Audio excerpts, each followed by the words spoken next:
Welcome to After the Salon. I'm Rachel Sklar, and we're here today with Abby Sher, the author of Breaking Free, True Tales. Is that True stories of girls who escaped modern slavery. Yes, and previously a memoir, A Man story of the girl who couldn't stop praying. I got that right? Yes. And as well, you are a comedian, writer, woman about the literary scene, all of the above. Abby, why don't you tell us a little bit about your most recent book? Well, this is a young adult nonfiction, which is not that tapped a genre, I would say. So it's written for young adults, about young adults who've done incredible work as survivors and activists.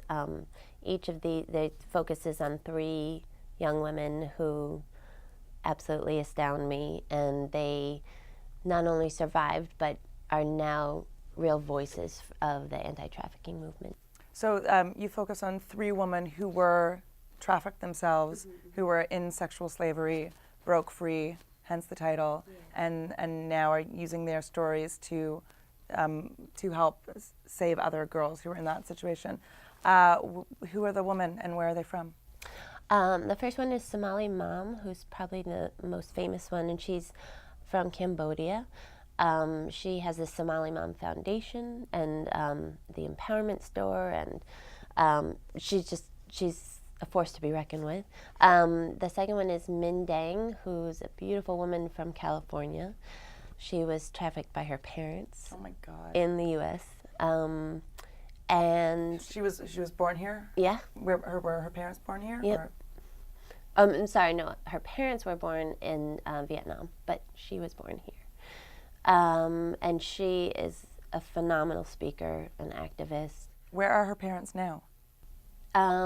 They are still in the U.S. and not in a facility for people who traffic children? Okay. Yeah.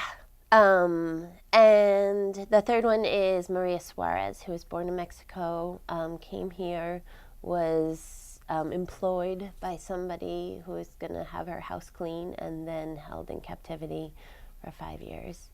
And that's only the beginning. Her story is so phenomenal that, she is an amazing woman. And all of these women are just so hopeful and generous.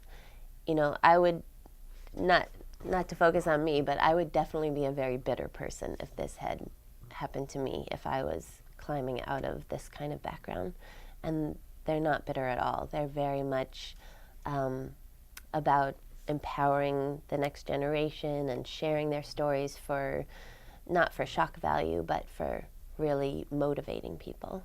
So as a writer and writing a nonfiction book, what is the fact-checking process like? I know that recently there was an article in Newsweek about Somali Mom questioning her story, or how much of her story or the stories of the girls that she's been put forth are really true.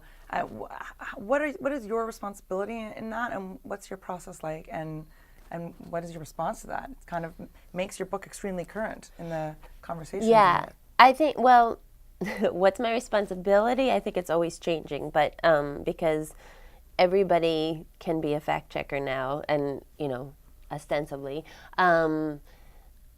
I definitely trust. I trust the one-on-one, so I trust speaking with people, looking them in the eye, and really asking them what their motivation is. Just like I was vetted a lot. I don't have a background in journalism, and I don't have a background really in nonfiction. I wrote a memoir, so it's my story. So a lot of the survivors that I spoke to, these 3 I focus on, but I spoke to a ton more, and a lot of law enforcement workers and counselors, and they vetted me for what I was going to do with their stories. And so that also clues me into who's telling me something that I need to write down. I also think the motivation behind anyone is, in this book, is to help women who've been victims. And so I think that's more important to me sometimes than finding out who's poking holes in whose story. I know from your previous memoirs about your own personal journey overcoming personal family tragedy and how you arced through that. So is that one of the, does that feel like an impetus for writing something like this? Definitely. I mean, it's humbling because what I've been through is nothing compared to what these women have gone through. But I think the most important thing that I was told by men especially is that nobody wants to be told they're a hero. None of these women want to be called heroes. So whatever they've gone through, more important to them is that they're treated as humans.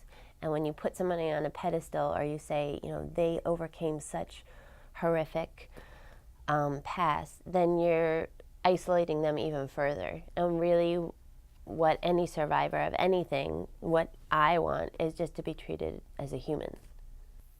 All right, well, I will treat you as a human who just wrote a great book that I look forward to reading and with a cause worth promoting. Thank you. Thank you, Abby.